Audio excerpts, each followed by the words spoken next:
I'm a nursing professor at University of San Diego, and I teach nursing research courses and psychometrics in terms of instrument development to PhD students here at USD.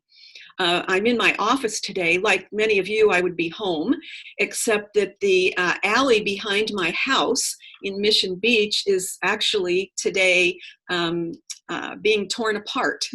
So I'm in my office today. I'd also like to mention that today's a special day in nursing. My background is clinical nursing. I've been a researcher, however, for the past 25 years. But my clinical background is nursing, and I don't know how many of you know it, but today is Florence Nightingale's 200th birthday. And she very much was interested in public health and the prevention of the spread of disease. She also was a statistician. She was the first woman inducted into the British Royal Statistical Society, or Statistics Society. Anyway, so today's a special day in terms of nurses and our heritage related to research as well as statistics. So I'm happy to spend part of it with all of you today. So we'll go ahead and get started here. The purpose of my talk today is to provide a summary review on hospitalized patients with dementia. And I'll be talking about what is known, and I'll also point out some gaps along the way. And I think that the topic has a lot of relevance for future research, and I think you might agree by the time we're done as well. But I also think it's a lot of the information is very important to those of us that interface with caregivers. So no matter what we're doing in the ADRC or out in clinical settings, some of us are out in clinical settings as well, we're interfacing with caregivers. And so I think there's a lot of information relevant to that as well. So what I'm going to do is I'll go over the review process that I used to pull the talk together, and then I'll talk just briefly about hospitalized older adults in general. And then the bulk of the presentation will be on hospitalized older adults with dementia. I'm going to talk a little bit about delirium, because you're going to see that come up a number of times. And I'll have a kind of one section where I'll devote it just to delirium, and then just a few remarks about COVID-19 and what we know and what we're seeing. So the search strategy for this review that I'm presenting, you can see the key search terms: hospital, vulnerable, at risk, etc.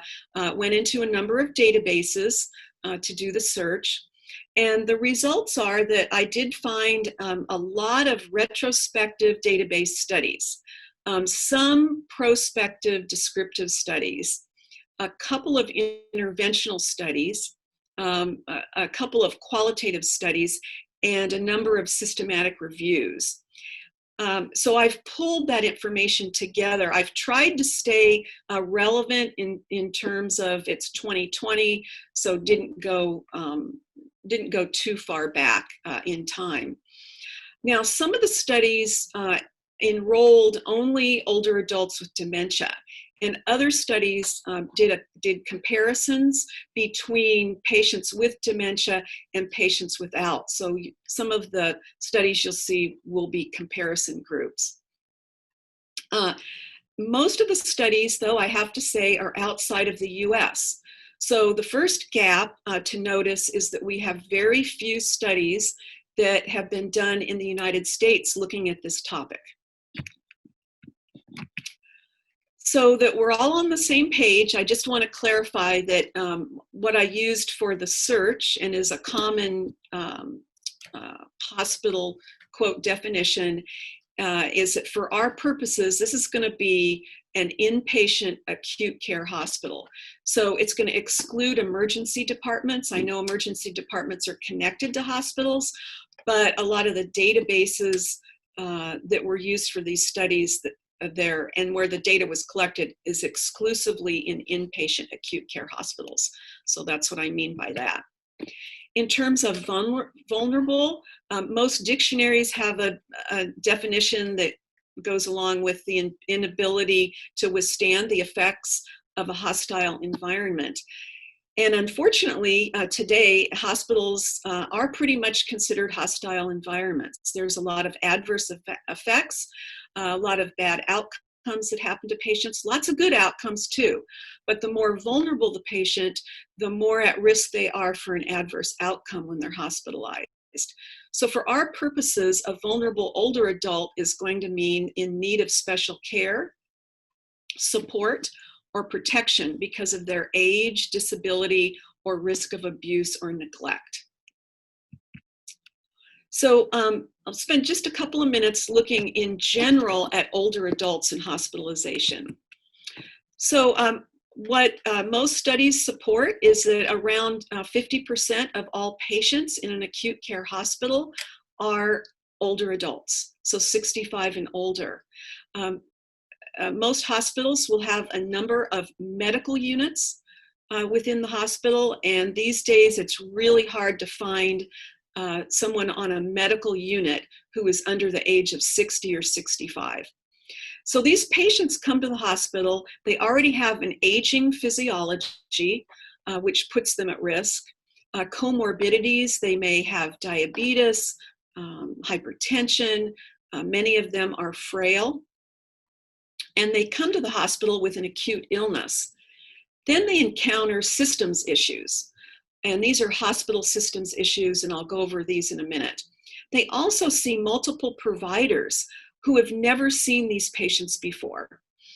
And many of them come with one or more geriatric syndromes. So either delirium, which is acute confusion, they might already have mobility problems, bowel and bladder dysfunction, malnutrition and dehydration, and even pressure ulcers when they come into the hospital.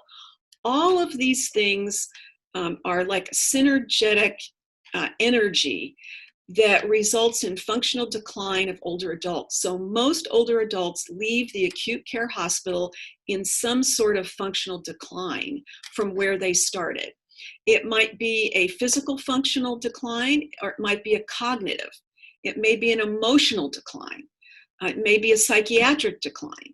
But most older adults, unfortunately, leave hospitals with some sort of functional decline. So what are some of those hospital system factors that I mean? So again, this is the older adult in general. They encounter unfamiliar surroundings, lots of noise, lights, and alarms going off. Their routines are disrupted. There's issues with their meals. Many of them are put on bed rest. As a physician order, they don't want them out of bed. They don't want them falling. And so they're put on bed rest. We don't use too many physical or chemical restraints anymore with patients.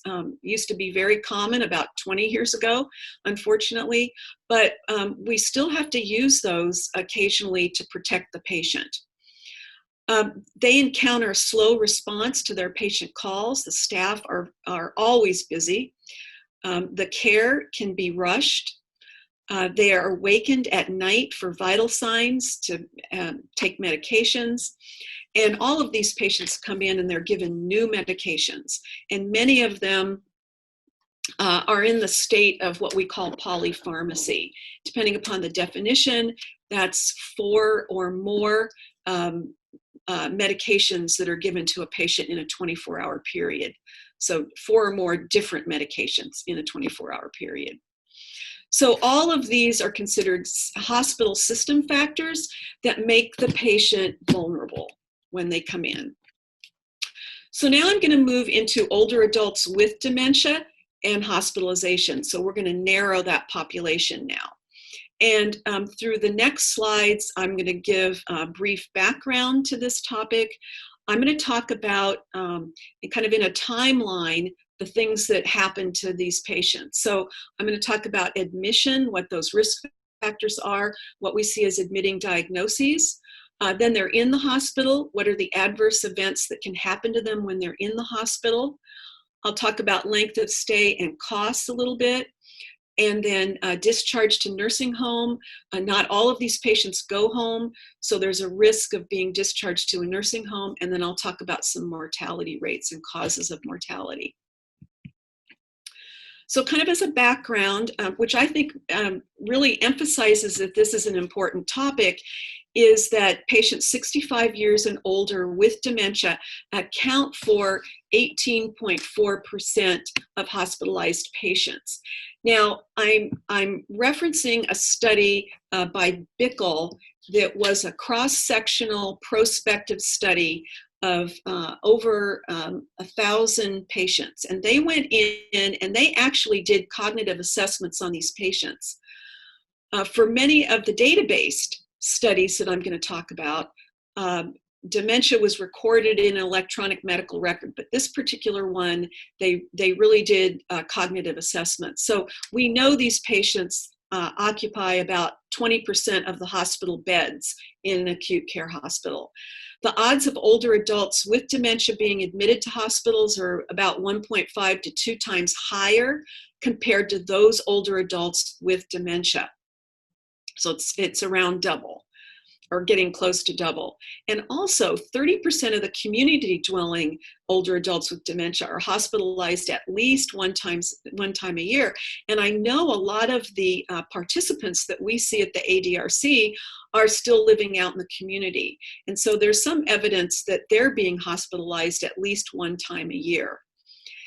And then we know from a lot of research that hospitalization causes the patient emotional distress in addition to other issues that I'm going to be covering. So I thought I'd also just talk briefly about the perception of informal caregivers about their loved ones being hospitalized, because we also have a lot of contact with the caregivers in terms of our work. So they perceive the hospitals as very unsuitable for their loved ones. And they feel that the hospital is not conducive to the management of distress and confusion that they're better able to manage at home with their loved ones. And they also feel that overall, being hospitalized causes deterioration in their loved one's health. And they also note that their mental state and behaviors worsen when their loved one is in the hospital.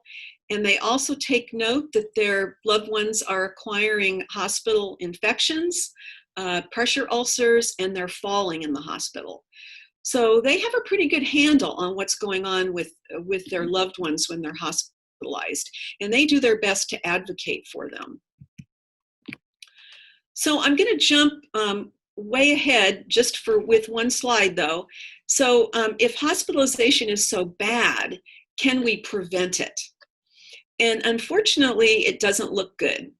So there's a very good systematic review that was put out in 2019, and this group examined 17 trials, over 4,000 individuals across 17 trials, and basically said that all the interventions were ineffective. And those interventions were various forms of case management. Even older adults with dementia that were early on in the disease process, they tried to use some self-management techniques as well. But they weren't able to prevent hospitalization, and in fact, hospitalization rates increased in a number of these studies. The feeling being, or the belief being, that in some cases, these older adults with dementia were receiving increased attention by social workers, by advanced practice nurses. They were discovering some things and actually admitting the patients into the hospital. So we've not really made any progress in terms of preventing these hospitalizations. So we've gotten that out of the way right off the bat here. So let's take a look at the risk factors for hospital admissions. This again was that prospective study that was done, which is a strong study. And I'm putting up this particular slide because it represents what I saw across most studies. And all the studies looked at both age and gender in terms of risk factors for hospital admissions. And their patterns were similar to this. So if we look to the far right, we see there's no difference across all the ages, so that's 65 plus, but we see with younger, older adults, men are hospitalized more frequently than women in terms of the prevalence rate, the percent, and we see that changing as this group gets older. So by the time they're in their 90s, we see more women being admitted than men. There's other risk factors, though, for being admitted to the hospital if someone has dementia. And Bickel also looked at severity of dementia. And with older adults, 65 plus, the 1,400 participants, there's that overall prevalence rate again of 18.4, but within that 18.4, they examined this by severity of dementia. So not surprising, but the more severe the dementia, the more frequently the person was hospitalized. Another group looked at duration of dementia diagnosis. And this was a database study, 65 plus, and they compared older adults with dementia to those without dementia, and found that the odds of being admitted are over 1.5 times greater for older adults with fewer years of dementia compared to those with more years of dementia. And so this isn't age, this is years with dementia. And so as one gets into severe dementia, they tend not to be hospitalized as frequently, which also makes sense. The neuropsychiatric inventory has been used to look at risk factors for hospital admissions, and the agitation subscale on the NPI was found to be an independent predictor of duration of being admitted. And specifically, an NPI agitation score of greater than or equal to 15 increased the chances of being admitted. So now that we know the risk factors for these hospital admissions, once the patient is admitted, what are their admitting diagnoses? Well, it may or may not be surprising to our group, but dementia is rarely an admitting diagnosis. Usually it's something that is an acute illness that is the admitting diagnosis. And Rainish found that in 2017 or 2017, that delirium represented 45.8% of the admitting diagnoses of older adults with dementia. So they come into the hospital, this was an admitting diagnosis. So almost 50% of those patients. Infections rank very high also. So urinary tract infections and pneumonia are listed as admitting diagnoses as well. I want you to keep delirium in mind, though, that really high percentage, because I'm going to keep coming back to delirium. In terms of the injury-related admissions, a group looked at these, and they compared older adults with dementia who were admitted to older adults with no dementia. And they found that out of these categories of injury-related admissions, falls accounted for over 90% in the older adults with dementia. So that means, you know, our participants have a much greater chance of being admitted to the hospital due to a fall. And then they looked at those falls and found that older adults with dementia more frequently had fractures with those falls compared to older adults without dementia. And then finally, they looked at all the fractures and saw that hip fractures represented the greatest percentage out of all the fractures for these older adults with dementia. So these injury-related admissions are also very important to our group as well. All right, so now we've got the patients admitted. They're in the hospital, and so what are they now vulnerable for? Well, they're vulnerable for all sorts of adverse events. And so there was a very good systematic review and meta-analysis that was done by the Rao group, where they pooled 11 studies, and they compared patients with dementia to those without dementia. And they found that, here's that delirium again, top ranked. So the relative risk of having delirium is 3 times higher than those, for those with dementia than those without dementia. And then you can see we've got urinary tract infections are very high as well, dehydration and electrolyte imbalance, and pressure ulcers, pneumonia, and acute cardiac events like heart attacks. And I want to reiterate, these are adverse events while these patients are hospitalized. So they're in the hospital. This is the worst case scenario for our hospitals. They do not want this happening. And there's some implications around all of this that really there's not a lot of studies that report out on that are prospective, where these hospitals have a handle on who has and who does not have dementia. So in this particular case, we're looking at, in a lot of these studies, databases. And so we know that a lot of patients with dementia don't get captured in these databases. Only their acute care illness is being looked at. And the fact that they have other comorbidities, they will usually pick up hypertension, they'll pick up diabetes, but they do miss some of their patients who have dementia, because the electronic medical records may not be linked with clinics, especially small hospitals in rural areas. Some of these systems don't talk to each other. So these numbers these relative risks may be even worse if we had everyone in these studies that actually had dementia.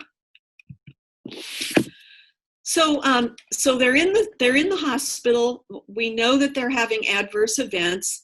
And so now let's get a little bit more towards the end of the hospitalization and look at length of stay.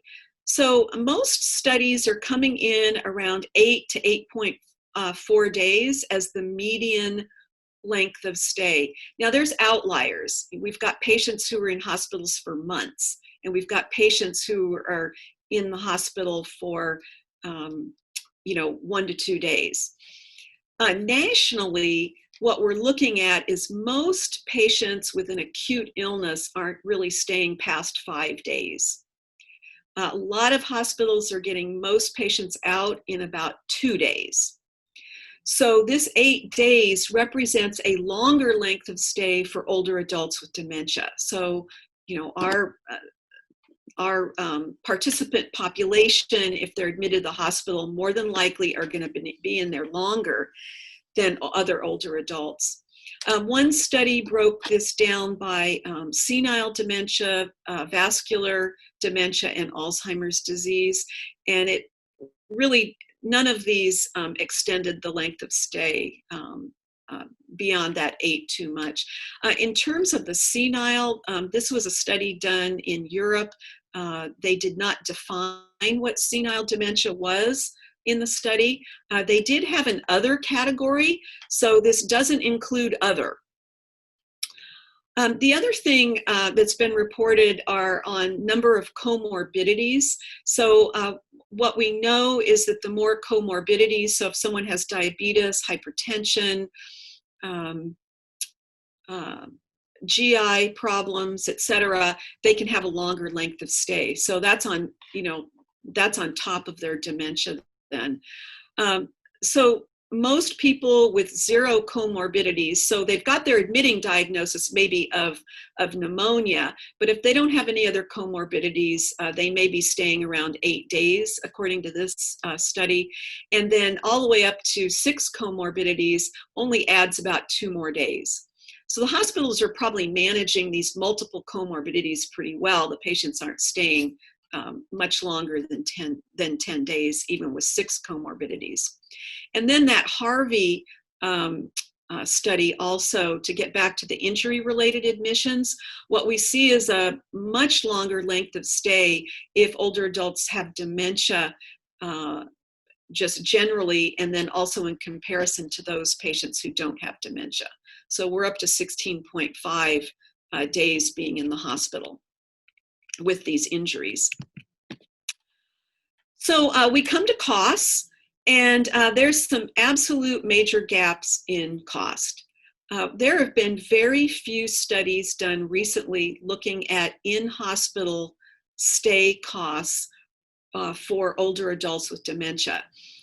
And I was able to find two that were interesting, but I have to say, in general, this is really a major gap.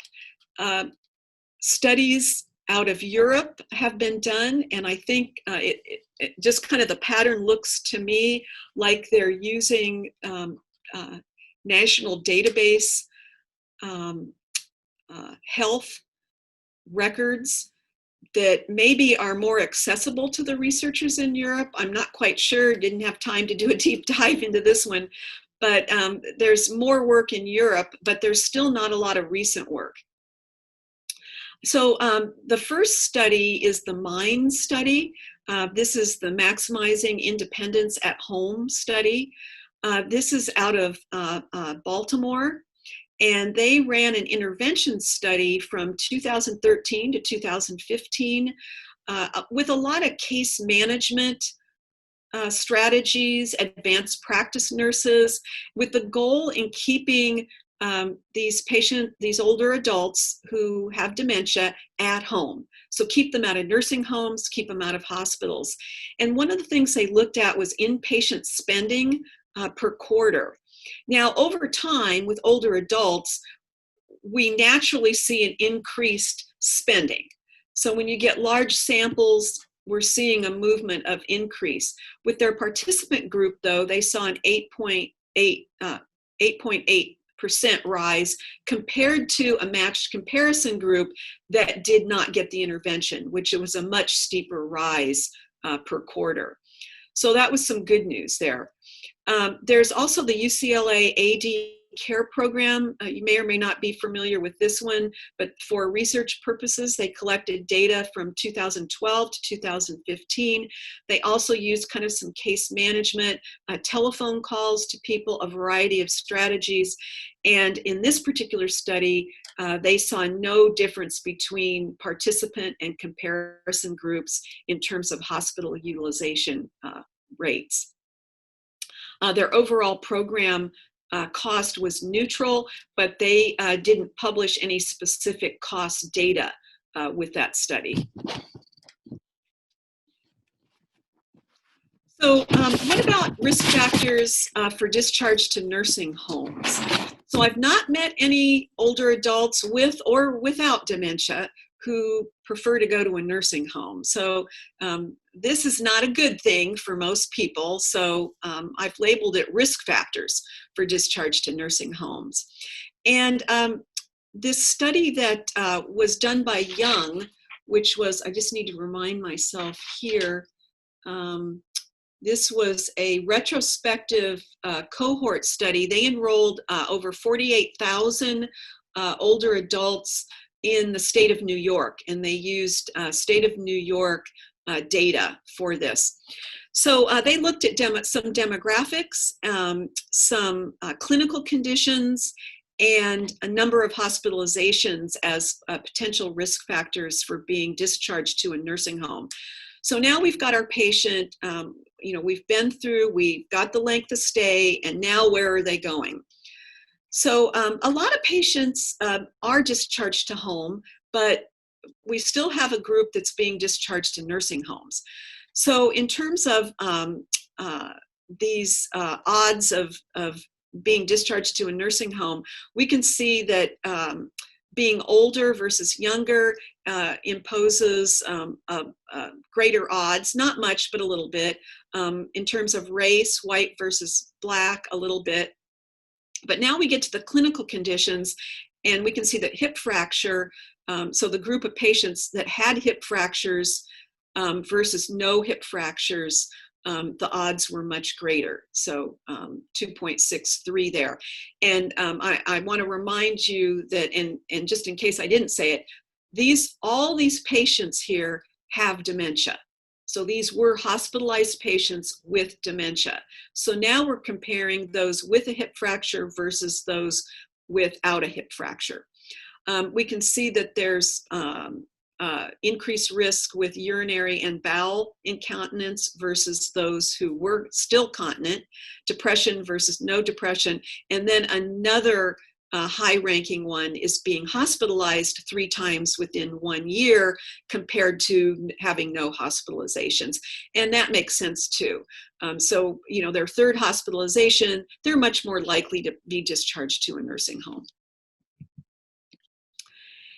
And then finally, in terms of the in-hospital mortality, so these are the patients that don't make it out of the hospital, they die in the hospital.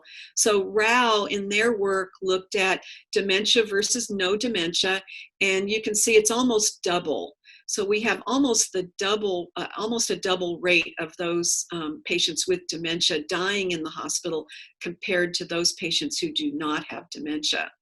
And the top diagnostic categories for mortality, or things that would be written on a death certificate, are infection. So 43.9% in this one study, diabetes was 2nd, congestive heart failure was 3rd, and cardiovascular disease was 4th. So those are some of those top categories there. So I'd like to just spend a few minutes talking about delirium, because as you saw, it not only is a top-ranking admitting diagnosis for older adults with dementia, but it also is a top-ranking adverse event, which it increases the relative risk of delirium, of adverse events for people with delirium. So I'm going to talk just a little bit about delirium here. And I thought what might be helpful first is, we're all familiar with dementia. So I thought, let me just contrast these. So they are very different, although they both can involve consciousness at some point. But delirium involves an altered consciousness at the very beginning. And so it's also considered an acute confusional state. So they're confused, their consciousness is altered. And it comes on abruptly, has a precise onset. So families, as well as healthcare providers in hospitals, in nursing homes, can usually identify the precise time of onset when this starts within a couple of hours, with not even in a few minutes. It's considered an acute illness, but can last days to weeks, but rarely over 1 month. It's usually reversible, and we know that dementia generally isn't. Delirium is variable hour to hour, so their confusion can last for an hour, and the next hour they can be fairly alert, and then back into a confusional state. Their sleep is disrupted, but it's an hour-to-hour disruption. And their consciousness, again, it's clouded, it's altered, and it's usually continually changing. There's actually a number of different subtypes of delirium in the hospital. The nurses encounter usually 3 types. One has to do with delirium when patients are coming out of anesthesia. That's typically seen in the post-op areas. And then there's delirium on the medical and surgical units and the intensive care units. And delirium can be, in those areas, are classified either as hypoactive, so the patient is very quiet, doesn't speak, and doesn't interact, but they have an altered level of consciousness when you go to arouse them. Most of the patients, however, have a hyper form of delirium. And those patients are trying to climb out of bed, they're pulling their IVs out. If they have a Foley catheter in, they're trying to pull that out. So they're all over and very disruptive in terms of trying to give them the care that they need. So delirium needs a precipitating factor. And this is an insult that happens to the patient. So it can be a systemic infection, fever, hypoxia, low oxygen in the blood, being put on bed rest, they're not moving around. If they get dehydrated, pain can cause delirium, nausea, constipation, and psychoactive medications as well. So those precipitating factors can happen in any setting: home, nursing home, assisted living, as well as the hospital. But on top of those, in the hospital, the patients can experience sensory deprivation. So they're alone in their hospital bed for possibly long periods of time. That's sensory deprivation. But most likely we see it when patients don't have their hearing aids and when they don't have their glasses. So we need to remind caregivers that if their loved one's going to be hospitalized, make sure they have their hearing aid and their eyeglasses. And then which seems the opposite, sensory overload causes delirium as well. This is what we see primarily in the ICUs, when the lights are on 24 hours a day, the alarms are going off. But even in the medical surgical units, there's alarms on these IV pumps that are going off 24 hours a day, and the patients just don't get rest and they don't get sleep. But in any case, delirium is considered an emergency. And what healthcare providers need to be working on are these precipitating factors. So they need to get the dehydration corrected, the hypoxia corrected, the temperatures down, etc. And so when we talk about delirium in the hospital, for those patients who have no dementia, the delirium rate can be about 1.8%. For those patients with mild to severe dementia, you can see it's much increased. So 8% all the way up to 28.8% for severe dementia. Patients with dementia have 9.34 times the odds of experiencing delirium compared to those without dementia. And a group, one researcher here in San Diego, Amy Stuck, who's at West Foundation, did a study looking at medical records in terms of delirium occurrence, and they found that being hospitalized over 10 hours already doubles the risk of an older adult with dementia developing delirium. So delirium is assessed in the hospital. The recommended assessment is the confusion assessment method, abbreviated CAM. And this is used across the country. However, unfortunately, not in every hospital. Not every hospital assesses for delirium. Hospitals in San Diego do, and I know this because of the nurses that I teach and the nurse executives that I meet with. So it is done here in San Diego. We'd like it to be done every 8 hours so that we can find the delirium before it gets too advanced.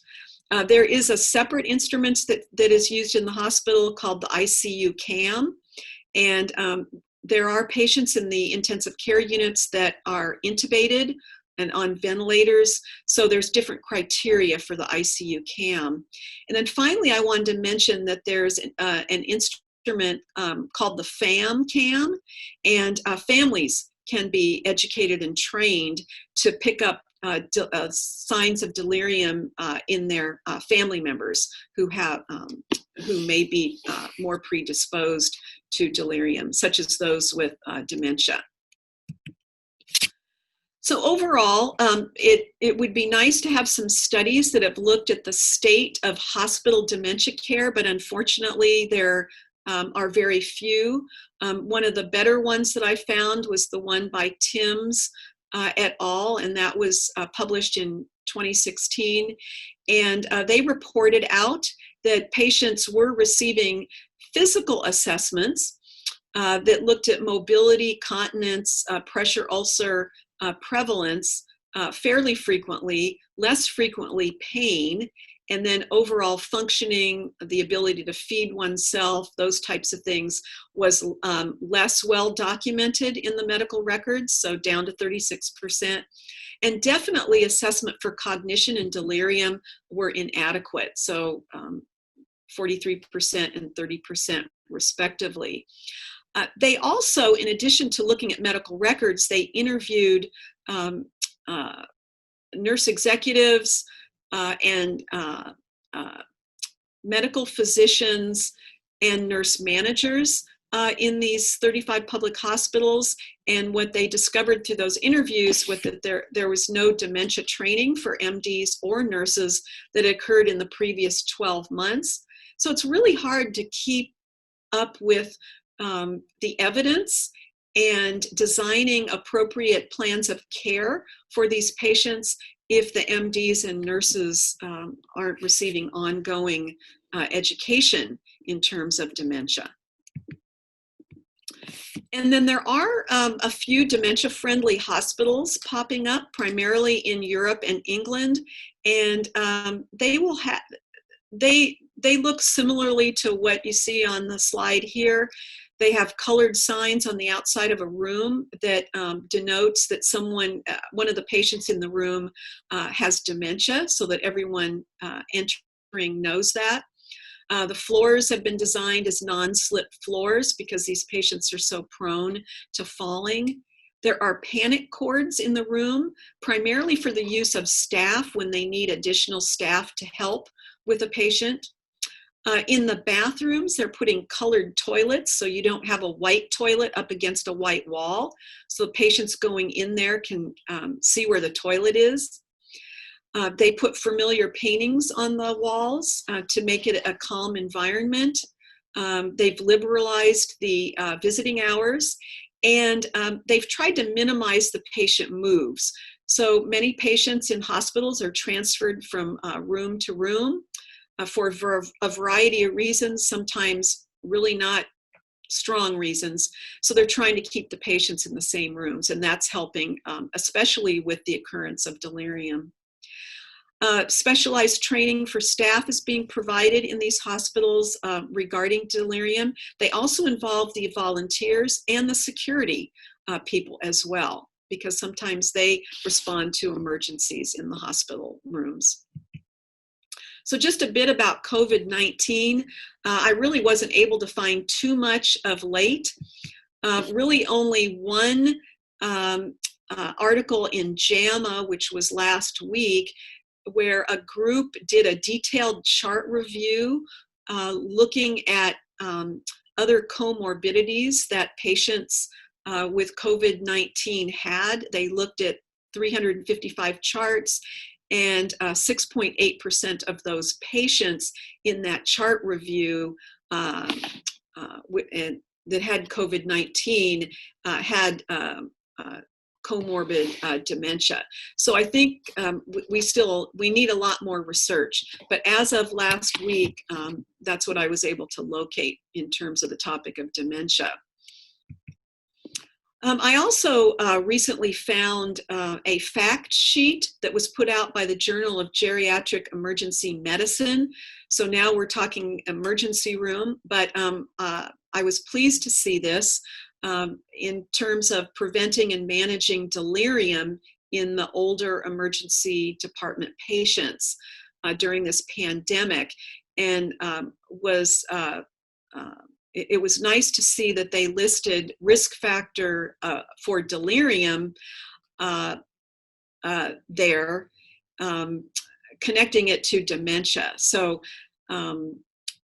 we've got dementia highlighted on this fact sheet, which is going to be very important for healthcare professionals working in emergency rooms. The other thing was, in this fact sheet, it said that acute confusion may be a sign of COVID-19 in older adults, even before fever and cough. And I thought that was great that they highlighted that as well. So that's going to be helpful to our vulnerable older adults who have dementia. So there were some limitations in terms of the report. The criteria wasn't always clear in what the studies used to determine dementia. Dementia subtypes were very rarely identified. As also documentation of dementia in medical records. We know that it's not always consistent. In the Bickel study, they found that only 36 to 45% of the patients with dementia, according to their study protocols, this was that prospective study, actually had dementia documented in their medical record. So they found many more people in the hospital with dementia, and it was not documented in the medical record. The other limitation in doing a review like this is that there's different research methods. Sample sizes can be widely disparate. And different statistical tests don't allow for comparisons across studies very well. So, you know, it's nice to see statisticians listed on some of these studies, but I think for a lot of them, we need more statisticians involved in this particular type of research. And then finally, a lot of the cost data that I found was very old and really no longer relevant. So we need a lot more work done in terms of cost. So in summary, dementia is an increasingly important comorbid condition for older adults admitted for a variety of conditions, whatever those might be. Increased burden to patients, families, and healthcare professionals occur when we have older adults with dementia.